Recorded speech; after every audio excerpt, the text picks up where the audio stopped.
മദ്യപാനം വന്നുകൊണ്ടിരുന്നു. പിന്നെ അവിടെ ജോലിക്ക് പോന്നു.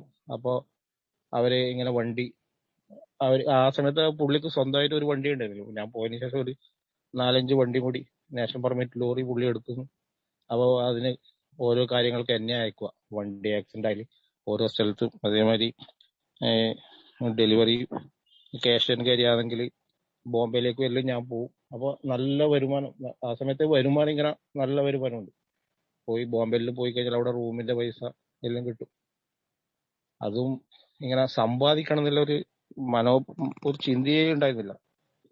എന്ത് പൈസ കിട്ടിക്കഴിഞ്ഞാൽ അത് ഇങ്ങനെ മദ്യപിക്കുക. എന്നാലും അങ്ങനെയുള്ള ഒരു മദ്യത്തിനെ കൊണ്ടുള്ള ഒരു ദുശ്ശീലമായിട്ട് അന്നേരം എനിക്ക് തോന്നിയില്ല. ഇങ്ങനെ മദ്യപിക്കുന്നു, അപ്പോൾ അവിടെ എവിടെയെങ്കിലും പോകുന്നു. ഒരു ഒരു ഒരു നല്ലൊരു ആസ്വദിച്ചിട്ടുള്ള ഒരു മദ്യപാനം. അങ്ങനെ വേറെ പ്രശ്നങ്ങളോ ശരീരത്തിനുള്ള ഒരു ഇത്.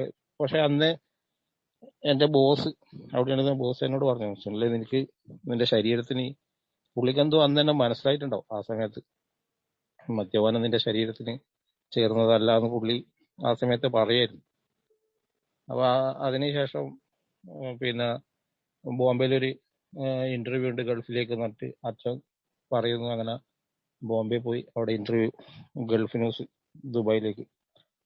അപ്പോൾ 120 പേരാ അന്ന് ഇന്റർവ്യൂ കഴിഞ്ഞിരുന്നു. അപ്പോൾ എല്ലാവരും കൂടി ഇങ്ങനെ ഓരോ ടേമായിട്ട് എല്ലാവരും കൂടി അവിടെ എത്തി, ദുബായിലെത്തി. ഗൾഫ് ന്യൂസിന്റെ ന്യൂസ് ബോയ് ആയിട്ട് അവിടെ ജോലിക്ക് കയറി. അപ്പോൾ ദുബായിൽ നിന്ന് ഇങ്ങനെ അന്വേഷിച്ചു, ആർക്കെല്ലാം എവിടെയെല്ലാം പോണ്ട്, എവിടെ ജോലി ചെയ്യാൻ ഇഷ്ടം എന്ന് ചോദിച്ചു. അപ്പോൾ ഞാൻ പറഞ്ഞു എനിക്ക് അബുദാബിയിലാണ് ജോലി ചെയ്യാൻ താല്പര്യം. അപ്പോൾ ഓരോരാളെ കുറച്ച് ആളെ ഓരോ സ്ഥലത്തേക്ക് ഇങ്ങനെ അയച്ചു. അബുദാബിയിലെത്തി. അവിടുന്ന് നമ്മളെത്തിപ്പെട്ടത് എന്ന് വെച്ചാൽ ഞാൻ ഒരു ചെറുപ്പക്കാരനായിട്ട് ഉണ്ടായിരുന്നത്, ചെറിയ പ്രായം. ബാക്കിയെല്ലാവരും കുറച്ച് എന്നെക്കാട്ടി മൂത്തവരായിരുന്നു. അപ്പോൾ അവിടെ ഗൾഫിൽ നിന്ന് മടങ്ങി വന്ന് രണ്ടാമത് ഗൾഫിൽ പോകുന്ന ടീമിലുണ്ടായിരുന്നു. അപ്പോൾ അവര് നല്ല എക്സ്പീരിയൻസ്ഡ് ആൾക്കാരായിരുന്നു. എങ്ങനെ വെച്ചാൽ വിളിച്ചു പറഞ്ഞാൽ മദ്യം കിട്ടുന്നുള്ളത് അന്ന് അവിടെ എത്തിയതാണ് എനിക്ക് മനസ്സിലായത്. റൂമിൽ അവിടുന്ന് ഒരു മിസ് കോൾ കൊടുത്താലും അവിടെ റൂമിലേക്ക് മദ്യം കൊടുത്താൽ നാളുണ്ട്, നമ്മൾ എവിടെയും പോയി വാങ്ങിക്കണ്ടെന്നില്ല. അപ്പോൾ അവരെ കൂടെ കൂടുന്നു, മദ്യപാനം. രാവിലെ 4 മണിക്ക് എഴുന്നേറ്റ് പേപ്പർ ഇടാൻ പോകും. ഒരു 11 ആകുമ്പോൾ തിരിച്ച് റൂമിൽ വരും. അപ്പോൾ ഇവരെല്ലാം കുറച്ച് എന്നെക്കാട്ടി പ്രായമുണ്ട്. അവര് കഴിക്കുന്നു, തമാശ പറയുന്നു. അപ്പോൾ ഞാനും ഇടയ്ക്ക് കഴിക്കാൻ തുടങ്ങി. അവരുടെ കൂടെ കഴിക്കും, ഭക്ഷണം ഉണ്ടാക്കും. ഭക്ഷണമെല്ലാം അവിടുന്ന് എല്ലാ തരത്തിലുള്ള ഭക്ഷണവും ഉണ്ടാക്കാൻ വേണ്ടി പഠിച്ചു. നല്ല രീതിയിൽ ഭക്ഷണം ഉണ്ടാക്കും. അപ്പോൾ ഇതന്നെ അങ്ങനെ വർഷത്തിൽ ലീവ് ഉണ്ട്. അപ്പോൾ വർഷത്തിൽ നാട്ടിൽ വരുന്ന സമയത്ത് പൈസ ഒന്നും ഉണ്ടാവില്ല. അവർ ലീവ്, സാലറി, ടിക്കറ്റിന്റെ പൈസയും കമ്പനി തരും. അതുകൊണ്ട് നാട്ടിൽ വരും. നാട്ടിൽ വന്നാലും നാട്ടിൽ നിന്ന് എന്താ പറയുക, ഫ്രണ്ട്സുമാരും കൂടി അടിച്ചു പൊളി തന്നെ. വേറെ ഒന്നും സമ്പാദ്യശീലം ഉണ്ടായിരുന്നില്ല. അത് കഴിഞ്ഞ് തിരിച്ച് രണ്ടാമതും പോവും. ഈ രാവിലെ പേപ്പർ ഇടൽ. പക്ഷെ അന്നേരം ആ സമയത്ത് പൈസ തികയുന്നില്ല. പൈസ തികയാണ്ടായ സമയത്ത് പാർട്ട് ടൈം ജോലിക്ക് പോകാൻ തുടങ്ങി. ഇങ്ങനെ ബൈക്കിന്റെ ലൈസൻസ് എടുത്തിരുന്നു. അതിൻ്റെ ഇടയ്ക്ക് ബൈക്കിന്റെ ലൈസൻസ് കിട്ടി. ലൈസൻസ് എടുത്ത് അപ്പോൾ ഇങ്ങനെ ഹോട്ടലിൽ ഡെലിവറി ബോയ് ആയിട്ട് ഒരു സ്ഥലത്ത് ജോലി ഉണ്ടെന്ന് പറഞ്ഞു. അപ്പോൾ ആദ്യം രാത്രി കാലങ്ങളിലേ പോയിരുന്നില്ല. വൈകുന്നേരം ഒരു 6 മണിക്ക് ശേഷം 10 മണി വരെ ഡെലിവറിക്ക് പോകും. ഹോം ഡെലിവറി ഫുഡ് പോകുമ്പോൾ ചില്ലറ ടിപ്സ് എല്ലാം കിട്ടും. പിന്നെ അപ്പോൾ ആ പൈസയും തികയുന്നില്ല. ആ പൈസയും തികയേണ്ടായ സമയത്ത് അവിടുന്ന് ശമ്പളവും കിട്ടും. പിന്നെ അവരോട് തന്നെ പറഞ്ഞു ഉച്ചക്കും വരാന്ന് പറഞ്ഞു. അപ്പോൾ ഗൾഫ് ന്യൂസ്, കമ്പനിയുടെ പേര് പറയാൻ പാടില്ല, എന്നാലും പറഞ്ഞു പോകുന്നു. അവിടുന്ന് പിന്നെ ആ ജോലി എനിക്കൊരു പാർട്ട് ടൈം മാതിരി, ഇതൊരു ഫുൾ ടൈം ജോലിയായി. അങ്ങനെ ആ കമ്പനി 2 പ്രാവശ്യം എനിക്ക് വാണിംഗ് തന്നു, ഇങ്ങനെ ചെയ്യാൻ പാടില്ല. പക്ഷെ എനിക്ക് പൈസ വേണം, പൈസ ഇല്ലാണ്ട് എന്റെ മദ്യപാനം നടക്കൂല. അതിനിടയ്ക്ക് അവിടെയുള്ള വാനിൽ സപ്ലൈ ചെയ്യുന്ന ആളും ഞാനും കൂടിയിട്ട് ഡെയിലി രാത്രി ബാറിൽ പോവും, മദ്യപിക്കും. പുള്ളിക്ക് എന്നെക്കാട്ടും കൂടുതൽ നല്ല ടിപ്സ് കിട്ടും, അവിടുത്തെ ശമ്പളവും ഉണ്ട്. അപ്പോൾ നമ്മൾ പോകും രാത്രി.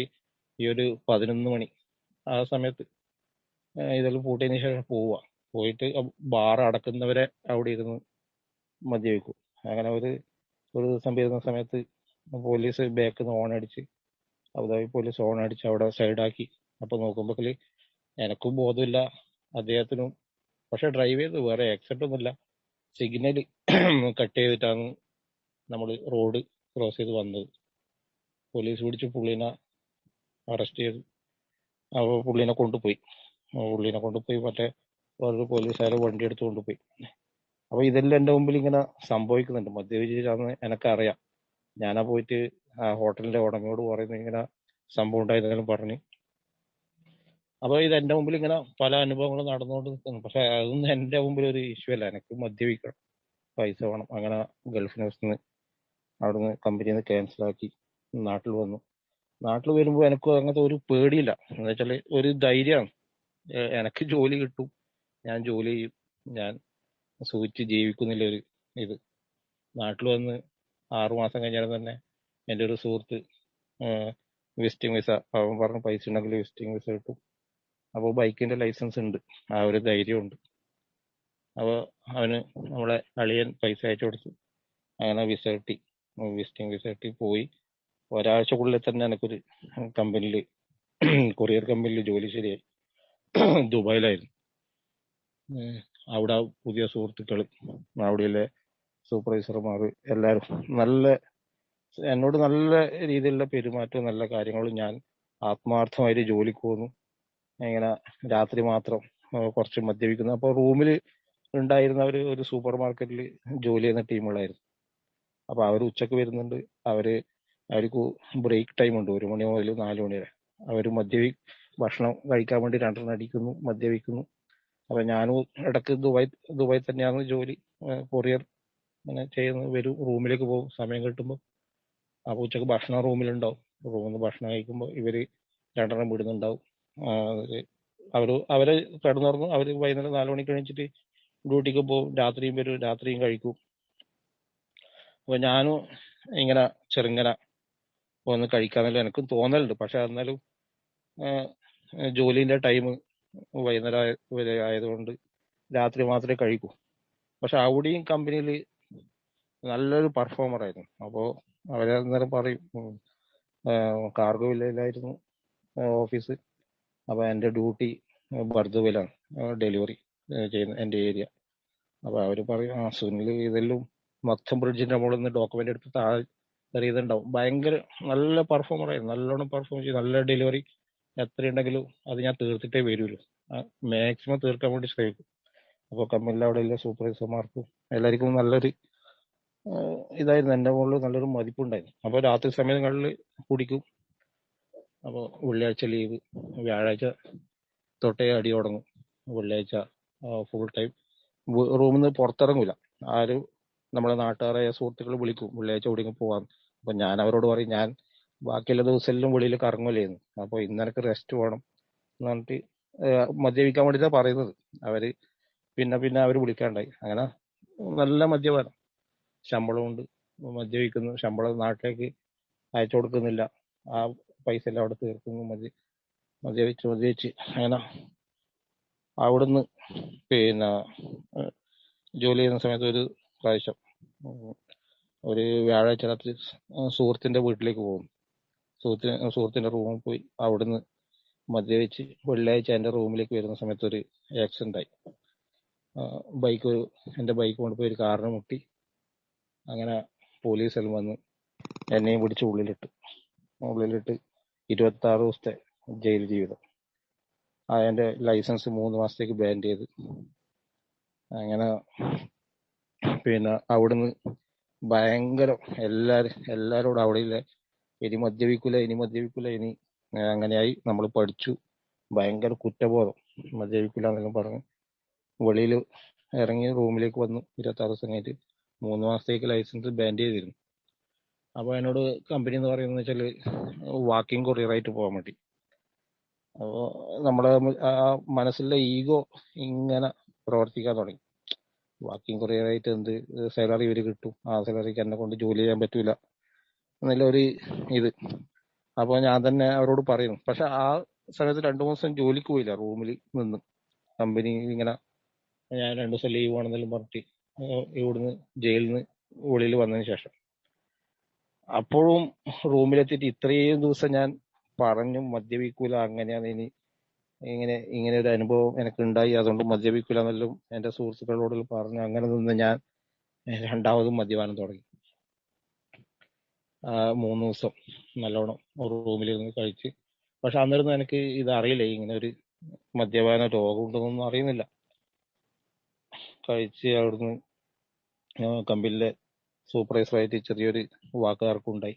അപ്പൊ ഞാൻ അവരോട് പറയുന്നത് എന്റെ വിസ ക്യാൻസൽ ആയിക്കോ, ഞാൻ നാട്ടിൽ പോവാം. ആ ഒരു ധൈര്യമാണ് എനിക്കെന്തോ ചെയ്യാൻ പറ്റുന്നുള്ള ഒരു ധൈര്യം എനിക്ക്. അങ്ങനെ അവിടുന്ന് അവര് പറയുന്നുണ്ട്, സുനി വിസ ക്യാൻസൽ ആക്കണ്ട നീ. ആ സമയത്ത് നമ്മുടെ കമ്പനിയിലുണ്ടായിരുന്ന ടീം അവര് കുറച്ച് ആൾക്കാർ, 2-3 ആൾക്കാർ കൂടിയിട്ട് പുതിയൊരു കമ്പനി തുടങ്ങി, കൊറിയർ കമ്പനി. അപ്പോ അവർ ഈ സംഭവം പറഞ്ഞു, സുനിൽ ഞാൻ വിസ ക്യാൻസലാക്കി നാട്ടിൽ പോകാൻ പോകുന്നു. അപ്പൊ എന്നെ വിളിപ്പിച്ചു, എന്നോട് പറഞ്ഞു, സുനിലെ നീ ധൈര്യമായിട്ട് പോട്, 6 മാസം കഴിഞ്ഞാൽ നിനക്ക് വിസ അയച്ചിട്ട് നീ നമ്മളെ കമ്പനിയിലേക്ക് വന്നു എന്ന് പറഞ്ഞ്. അപ്പൊ ധൈര്യം ഒന്നുകൂടി കൂടി. മദ്യപാനം തന്നെ, മദ്യപിക്കുക, റൂമിൽ പോവുക, മദ്യപിക്കുക. പക്ഷെ ആ സമയത്തൊന്നും അങ്ങനെ കൂടുതൽ കടങ്ങൾ ഉണ്ടായിരുന്നില്ല. കുറച്ച് ഇങ്ങനെ പോകുന്ന പേരുന്ന സമ്പാദ്യം ഇല്ലാന്നേലും കടങ്ങൾ എന്ന് പറഞ്ഞിട്ട് അങ്ങനെ ഉണ്ടായിരുന്നില്ല. അത് കഴിഞ്ഞ് 6 മാസം നാട്ടിലെത്തുമ്പോൾ നാട്ടില് സുഹൃത്തുക്കളായിട്ട് വെള്ളടി തന്നെ, വേറെ ഒന്ന് എന്താ തിരിച്ച് വിസ കിട്ടുമെന്ന് ഇവരെനിക്ക് ഉറപ്പ് വന്നു. അപ്പൊ നാട്ടിൽ നിന്ന് നല്ല മദ്യപിക്കുക. വീട്ടിൽ നിന്ന് എപ്പോഴും എന്റെ പെങ്ങന്മാരെല്ലാം പറയും, ഇങ്ങനെ നീ മദ്യപിക്കുന്നത് എന്തിനാന്ന്. അച്ഛനമ്മക്കും എല്ലാം വെച്ചിട്ട് ഭയങ്കര വിഷമായിരുന്നു എന്നെ കൊണ്ട്. അച്ഛനമ്മയെല്ലാം എപ്പോഴും പറയും. അപ്പോൾ ഞാൻ അവരോട് പറയുന്നതെന്ന് വെച്ചാൽ, ഞാൻ നിങ്ങളെ പൈസ ഒന്നും നശിപ്പിക്കുന്നില്ലല്ലോ, ഞാൻ ജോലി ചെയ്യുന്നു, ഞാൻ എന്റെ ശമ്പളത്തിൽ ഞാൻ കുടിക്കുന്നത്, അതിന് നിങ്ങൾക്ക് എന്താ. അപ്പൊ ആരും പറയുന്നത് കേൾക്കൂല. അതാണ് ഭയങ്കര പ്രശ്നം. എന്റെ ഒരു ആക്ച്വലി എന്തെങ്കിലും എന്നെ ഉപദേശിക്കാൻ വരുമ്പോ അപ്പാട് ഞാൻ വീട്ടിൽ നിന്ന് വെളിയിലേക്ക് ഇറങ്ങിപ്പോയി ഒന്നിക്കൽ മദ്യപിക്കില്ലെങ്കിൽ സുഹൃത്തുക്കളുടെ കൂടെ പോയിരുന്ന് സംസാരിക്കും.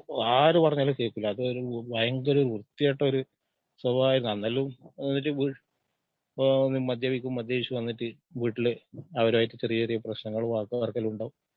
എന്നാലും എനിക്ക് ധൈര്യം, വിസ തരാം കമ്പനി പറഞ്ഞു. അങ്ങനെ 6 മാസം കഴിഞ്ഞ് രണ്ടാമതും വേറൊരു കമ്പനിയിലേക്ക്, കൊറിയർ കമ്പനിയാണ്, അതിലേക്ക് വന്നു. അവിടെ മദ്യപിക്കുന്നുണ്ട് എന്ന് വെച്ചാല് എപ്പോഴും എനിക്ക് ഇത് സംഭവിക്കുന്ന വെച്ചാല് ആ ഫസ്റ്റ് ഒരു കുറച്ചു കാലം ഞാൻ നല്ല അവിടെ ഷൈൻ ചെയ്യും. അവിടെ പേരെടുക്കും. ആ കമ്പനിയിൽ ഞാൻ ഇങ്ങനെ ഒരു വ്യക്തിയുണ്ട്, സുനിൽ ബാബു എന്ന് പറഞ്ഞ ഒരു വ്യക്തി ഉണ്ടെന്ന് എല്ലാവർക്കും നല്ല ബോധ്യം വരും എന്റെ പേരിൽ. നല്ലോണം ജോലി ചെയ്യും, നല്ല ഇതാണ്. അത് കഴിഞ്ഞ് കുറെ കഴിയുമ്പോൾ എന്റെ സ്വഭാവം രണ്ടാമതും ഈ പഴയ രീതിയിലേക്ക് മാറുക. അപ്പൊ അവിടുന്ന് കമ്പനിയിൽ ജോലിക്ക് പോയി. അപ്പൊ അത് ഇതേമാതിരി തന്നെ, വൈകുന്നേരം പകലൊന്നും അടിക്കൂല, വൈകുന്നേരം കഴിക്കും. അപ്പൊ ആ കമ്പനിയിൽ ഒരു ഇങ്ങനെ സ്റ്റാർട്ട് ചെയ്ത് കുറച്ച് ഇങ്ങനെ പോയിട്ടേ ഉള്ളൂ. ഒരു 6 മാസം ആയിട്ടുള്ളൂ. ആ സമയത്താണ് ഞാനും പോകുന്നത്. അപ്പൊ അവിടെ ഇതേമാതിരി തന്നെ ഭയങ്കര സ്റ്റാർ പെർഫോമർ എന്നുവെച്ചാല് അബുദാബിയിലാണ് എനിക്ക് ഡ്യൂട്ടി കിട്ടിയ. ദുബായിൽ കുറച്ച് ദിവസം ചെയ്തു. അപ്പൊ അബുദാബിയിൽ ഓഫീസും കാര്യങ്ങളൊന്നും ഇല്ല. ദുബായിൽ നിന്ന് അബുദാബിയിലേക്ക് സാധനം ഞാൻ തന്നെ കൊണ്ടുപോകുന്നു, ബസ്സിലേക്ക് എത്തിയിട്ട് അവിടെ ബൈക്ക് വെച്ചിട്ട് അവിടുന്ന് ഡെലിവറി ചെയ്യുന്നു, തിരിച്ചു വരുന്നു. പിന്നെ എന്റെ സ്വഭാവങ്ങൾ കാര്യങ്ങൾ തുടങ്ങി. അപ്പോ മദ്യപാനത്തിലേക്ക് രണ്ടാമതും പോകാൻ തുടങ്ങി. ആ സമയത്ത് കുറച്ച് പ്രപ്പോസലിൽ വന്നു കല്യാണം കഴിക്കാൻ വേണ്ടി. അപ്പോ അവിടുന്നാണ് കുറച്ച് ക്രെഡിറ്റ് കാർഡിന്റെ ഇതെല്ലാം വന്നു, ബാങ്കിൽ നിന്ന് ക്രെഡിറ്റ് കാർഡ്. പക്ഷെ കൂടുതൽ ക്രെഡിറ്റ് ബാലൻസ് ഉണ്ടായിരുന്നില്ല, കുറച്ചേ ഉണ്ടായിരുന്നില്ല. എന്നാലും അതെല്ലാം മാക്സിമം എന്നെ കൊണ്ട് പറ്റുന്ന സ്പീഡിൽ ഞാനത് പൈസ അതിനകത്ത് എടുത്ത് മദ്യപിക്കാൻ തുടങ്ങി. എന്നുവെച്ചാല് എപ്പോഴും അവിടെ അതേമാതിരി തന്നെ അവിടെ താഴത്ത് നമ്മളെ കണ്ണൂരിലെ ഒരാൾക്ക് ഹോട്ടലിലെ ഒരു മീനാ റോഡിലൊരു ഹോട്ടലിലെ പിന്നെ വൈൻ ഷോപ്പിന്റെ മാനേജറായിരുന്നു. ആ പുള്ളിനെ പരിചയപ്പെടുന്നു.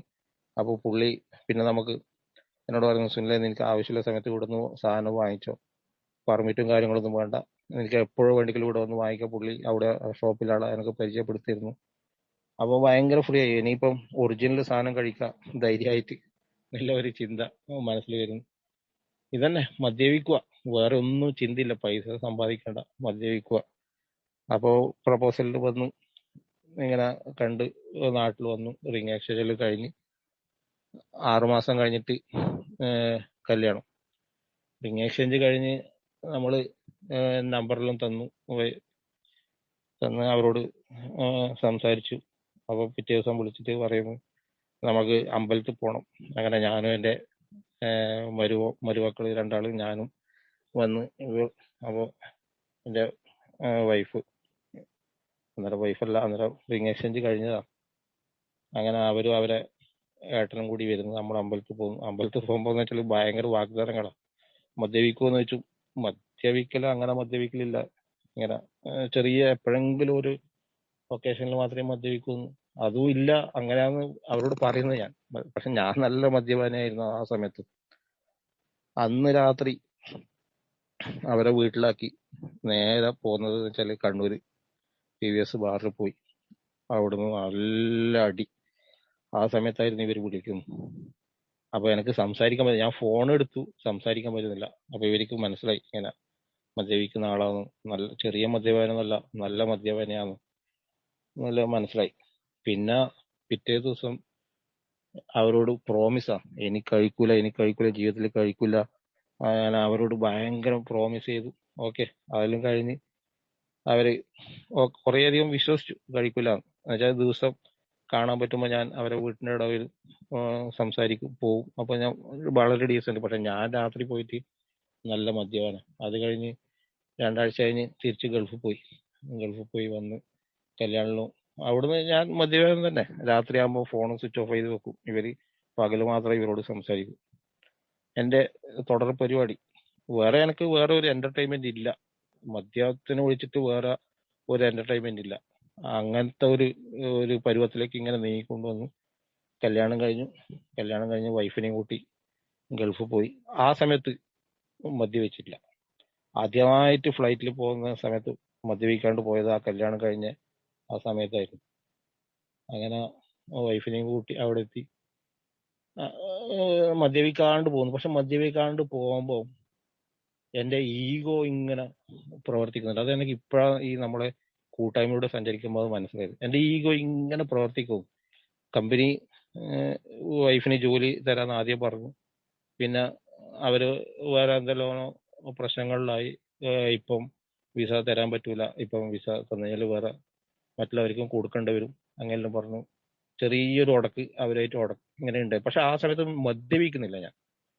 ഒരു 8 മാസക്കാലം ഞാൻ മദ്യപിച്ചിട്ടില്ല. അങ്ങനെ വൈഫ് നാട്ടിലേക്ക് തിരിച്ചു വന്ന് അപ്പോ എന്റെ ഈഗോ ഇങ്ങനെ കൂടി വരുമെന്ന്. എന്താണ് ചെയ്യേണ്ടത് എന്ന് പറഞ്ഞ് പിന്നെ കമ്പനി എന്നോട് അത്രയും നല്ല ബന്ധമായിരുന്നു.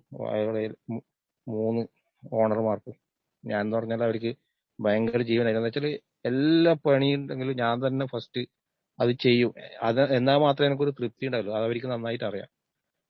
ഈ ബുള്ളറ്റ് ഡെലിവറി, അങ്ങനെ എക്സ്പ്രസ് ഡെലിവറി എല്ലാം ഞാൻ തന്നെ സ്വന്തം ചെയ്യും. അവർക്ക് നന്നായിട്ട് അറിയാം. അതുകൊണ്ട് എന്നോട് പറഞ്ഞു, സുനിലെ നീ സമാധാനിക്കുക, നമുക്ക് പിന്നെ ഒരു പ്രാവശ്യം നോക്കാന്നെല്ലാം പറഞ്ഞു. പക്ഷെ ഞാൻ കേൾക്കുന്നില്ല. അവരായിട്ട് വഴക്കിടുന്നു. അവര് പിന്നെ ഞാൻ ജോലിക്ക് പോകണ്ടെന്ന് റൂമിലിരുന്ന് മദ്യപിക്കുന്നു. എന്നിട്ടും അവരെന്നോട് കുറേ പറഞ്ഞു, സുനിലെ നീ എന്താ വേണ്ടത് നമുക്ക് ചെയ്യാം, നീ ഇപ്പം ജോലിക്ക് പോവാ. ഞാൻ പറഞ്ഞു ഇല്ല, ക്യാൻസലാക്കി നാട്ടിലേക്ക് അയക്കുന്നു. എന്റെ മുമ്പിൽ വേറെ ഓപ്ഷൻ ഇല്ല, നിങ്ങൾ ക്യാൻസലാക്കി ഞാൻ പോവാന്ന് പറഞ്ഞു.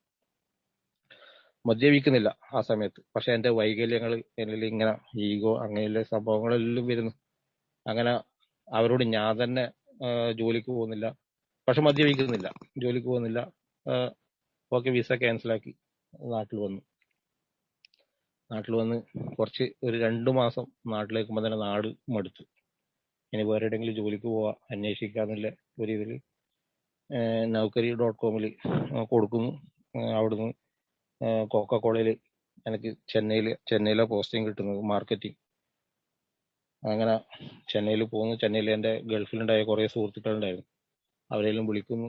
അവരോട് അവിടെ റൂം റെഡിയാക്കുന്നു. അവിടെ പോകുന്നു. അവിടെ ജോലിക്ക് കയറുന്നു. കോക്കക്കോളയിൽ ജോലിക്ക് കയറി. അവിടെയും പോയി ഒരു 3 മാസം കഴിയുമ്പോൾ ഞാൻ വോളിയം സ്റ്റാർ ഡിപ്പോയിലെ മാധവരം ഡിപ്പോയിലായിരുന്നു ഉണ്ടായിരുന്നത് ചെന്നൈയിൽ. അവിടെ വോളിയം സ്റ്റാർ, അത് കഴിഞ്ഞ് സ്റ്റാർ പെർഫോമർ എല്ലാം വാങ്ങിച്ചു. പിന്നെ ഈ പറഞ്ഞ രണ്ടാമതും അടി, മദ്യപാനം. ആ സമയത്ത് വൈഫ് പ്രഗ്നന്റ് ആയി. അപ്പോ ആ പ്രഗ്നന്റ് ആവുന്ന സമയം വരെ മദ്യപിച്ചിട്ടില്ല. പ്രഗ്നന്റ് ആയി ഹോസ്പിറ്റലിൽ പോയി കാണിച്ച് അവള് തിരിച്ച് നാട്ടിലേക്ക് വന്നു. ഞാൻ ഫ്രീ ആയി. എന്റെ സുഹൃത്തുക്കളുടെ റൂമിലേക്ക് വരുന്നു, കഴിക്കാൻ തുടങ്ങി. കഴിക്കൽ എന്ന് പറഞ്ഞാൽ ഒരു ശരിക്കും എനക്കൊന്ന് ഞാൻ ഒരു മദ്യാസക്തനായത് അവിടെ നിന്നാണ് എനിക്ക് തോന്നുന്നത്. അങ്ങനെയുള്ള ഒരു മദ്യപാനത്തിലേക്ക് പോകും. അതില് ഞായറാഴ്ച ഫുൾ ടൈം ഓഫ്, വ്യാഴാഴ്ച അങ്ങനെ ഡേറ്റ് ഒന്നുമില്ല, അങ്ങനെ ഏത് സമയത്തും മദ്യപിക്കുക, ജോലിക്ക് ലീവ് എടുക്കുക, പോവുക. പക്ഷെ എന്നാലും ജോലി ചെയ്യുന്നുണ്ട്, ഇങ്ങനെ കറക്റ്റായി ജോലി ചെയ്യും. അവിടുന്ന് പ്രശ്നമാക്കുന്നു. നമ്മളെ ഏസമായിട്ട് ചെറിയൊരു പ്രശ്നമായി. മദ്യപിച്ചത് പ്രശ്നമല്ല, മദ്യപിക്കുന്നുണ്ട്, ഞാൻ നല്ല രീതിയിൽ മദ്യപിക്കുന്നുണ്ട്. എനിക്കറിയാം. വേറെ ഇങ്ങനെ ആ സമയത്ത് മോളായി. ഞാൻ നാട്ടിൽ വരുന്നു. നാട്ടിൽ വന്നിട്ട് ഇവര് കമ്പനിയിൽ നിന്ന് കൂടുതൽ ലീവില്ല, വിളിക്കുന്നു. ഞാൻ പല കാരണങ്ങൾ പറഞ്ഞിട്ട് ലീവ് എക്സ്റ്റെൻഡ് ചെയ്യുന്നു. എന്റെ അപ്പൊ വൈഫിനെല്ലാം ഏകദേശം എന്നാ മടുത്ത മാതിരി ഉള്ള ഒരു സിറ്റുവേഷൻ വരാൻ തുടങ്ങി. എന്ന് വെച്ചാൽ മോളായതിനു ശേഷമാണ് ഈ ഇങ്ങനെയുള്ള ഒരു മദ്യപാനത്തിലേക്ക് പോയത്. വൈഫെല്ലാം ഏകദേശം എന്നെ ഉപദേശിക്കാനും അങ്ങനെയെല്ലാം ചെയ്യാൻ തുടങ്ങി. നിങ്ങൾ മദ്യപിക്കാൻ പാടില്ല, അങ്ങനെ ഇങ്ങനെ. എന്നുവെച്ചാൽ അവളെ വീട്ടിൽ ആരും മദ്യപിക്കില്ല, അവളെ അച്ഛൻ മദ്യപിക്കില്ല, ഏട്ടൻ മദ്യപിക്കില്ല. അപ്പോൾ ഞാൻ കുറെ ഉപദേശിക്കും, പക്ഷെ ഞാൻ ഇത് കേൾക്കുന്നില്ല. തിരിച്ച് ചെന്നൈയിലേക്ക് പോയി. അവിടുന്ന് ആ കമ്പനിയിൽ നിന്ന് ജോലി നഷ്ടപ്പെട്ടു. മദ്യപാനം തന്നെയാണ് കാരണം, നന്നായിട്ട്. എന്നുവെച്ചാൽ മദ്യപിക്കാനുള്ള ഒരു ഇത് വരുമ്പോഴാണ് ഞാൻ ജോലിക്ക് പോകുന്നില്ല, മദ്യപിച്ചിരിക്കുന്നു. അപ്പോ എന്നെ അവർക്ക് വേണ്ട എന്നുള്ള സ്ഥിതിയായി. എന്നോട് പറഞ്ഞു എന്നാ പിന്നെ ശരി. ഞാൻ പറഞ്ഞു എന്നാ ശരി, ഞാനും റിസൈൻ ചെയ്യുമെന്ന് പറഞ്ഞു. റിസൈൻ ചെയ്തു. ഉടനെ എനിക്ക് വേറെ ജോലി ശരിയാവും. അതും നല്ല ശമ്പളത്തിൽ, പോക്കിലുണ്ടായതിനെക്കാട്ടി നല്ലൊരു ശമ്പളത്തിൽ ജോലി ശരിയായി. ഒരു കമ്പനിയിൽ ഫുഡിന്റെ FMCG ആയിരുന്നു. അവിടെ ഈ പറഞ്ഞ ഒരു നല്ല ഇതന്നെ, ജോലി ചെയ്യും. അതെന്തോ ഒരു, ഞാൻ ജോലി ചെയ്യും, ഞാൻ പൈസ ഉണ്ടാക്കും, ഞാൻ മദ്യപിക്കും. ഇതാണ് എന്റെ ഒരു പോളിസി. ജോലി ചെയ്യുക, പൈസ ഉണ്ടാക്കുക, മദ്യപിക്കുക. അങ്ങനെ മദ്യപിച്ച് അവിടുന്ന് ആ ജോലി നഷ്ടപ്പെട്ട് പിന്നെ തിരിച്ച് ബാംഗ്ലൂരിലേക്കാണ് ജോലി കിട്ടി പോകുന്നത്. അപ്പൊ മോളെല്ലാം കുറച്ച് വലുതായി. ബാംഗ്ലൂരിൽ വീടല്ല, ലീസിന് വീടെടുത്ത് അവിടെ വൈഫ് ഇടക്കിടക്ക് വരും. പക്ഷെ ഇങ്ങനെ മദ്യപാനം തന്നെ, വേറെ എന്റർടൈൻമെന്റ് എന്ന് പറഞ്ഞിട്ട് എനിക്ക് വേറെ ഒന്നും ഉണ്ടായിട്ടില്ല. മദ്യപിക്കൽ തന്നെ എന്റർടൈൻമെന്റ്. അങ്ങനെ വൈഫെല്ലാം വരും, പോവും. വൈഫ് കൂടുതലും പറയും, ഇനി നിങ്ങൾ ഇങ്ങനെയാണെങ്കിൽ ശരിയാവില്ല എന്നെല്ലാം പറയും. ഇങ്ങനെ അപ്പോൾ പ്രോമിസ് ചെയ്യും, ഇനി കുടിക്കൂല. അങ്ങനെ നമ്മൾ അമ്പലത്തിൽ പോയിട്ട് പ്രോമിസ് ചെയ്യാൻ തുടങ്ങി. പിന്നെ ഓരോ സ്ഥലത്ത് പോയിട്ട് സത്യം ചെയ്യും. കുറച്ചു കാലം നിൽക്കും, പിന്നെ രണ്ടാമത് മദ്യപാനത്തിലേക്ക് തന്നെ പോകും. തിരിച്ച് അതേ മദ്യപാനം എന്ന് വെച്ചാല് ഒരു ഹാഫും ഫുള്ളൊന്നും പോരാ, ഒരു 1.5 വരെയും എത്തും. ആ സമയത്ത് അടിച്ച് അത് കഴിഞ്ഞ് ഇവര് രണ്ടാമതും നാട്ടിൽ വരും, എന്തെങ്കിലും പ്രശ്നമാവും, നാട്ടിൽ വരും, തിരിച്ച് രണ്ടാമത് വരും. അങ്ങനെ എനിക്ക് മദ്യമില്ലാണ്ട് ജീവിക്കാൻ പറ്റാത്ത ഒരു അവസ്ഥയിലേക്ക് നീങ്ങിക്കൊണ്ട് നിൽക്കും.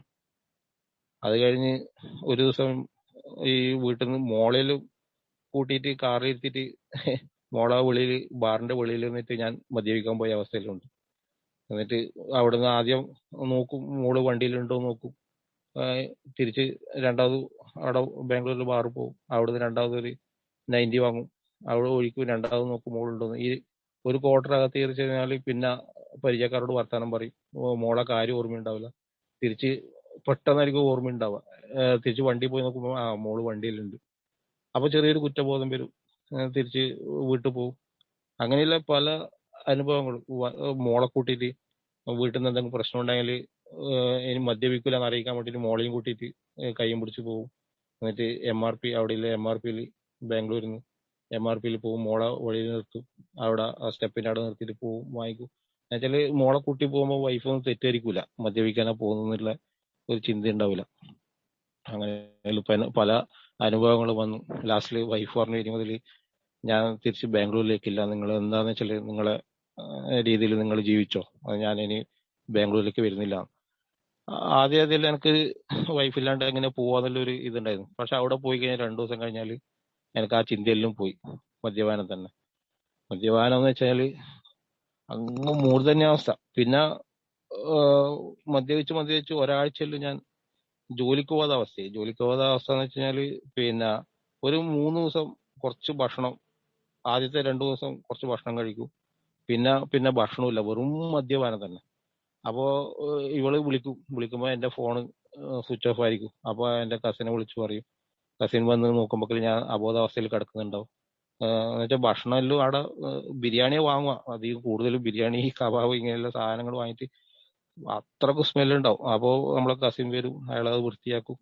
അവിടെ കുറച്ചുണ്ടെങ്കിൽ ആദ്യം ഒന്ന് അയാൾ കുറച്ച് കഴിക്കും, ഇങ്ങനെ 2 പേക്കെല്ലാം അവിടുന്ന് കഴിക്കും. എന്നിട്ട് അയാള് ടിക്കറ്റിൽ ബുക്ക് ചെയ്യും, അവിടുന്ന് ബസ്സിന് കയറ്റി ഇങ്ങോട്ടേക്ക് വരും. ഈട് വന്നു കഴിഞ്ഞാൽ ഈടെ എത്തുമ്പോൾ അവസ്ഥ എന്ന് വെച്ചാൽ എനിക്ക് നടക്കാൻ കഴിയില്ല.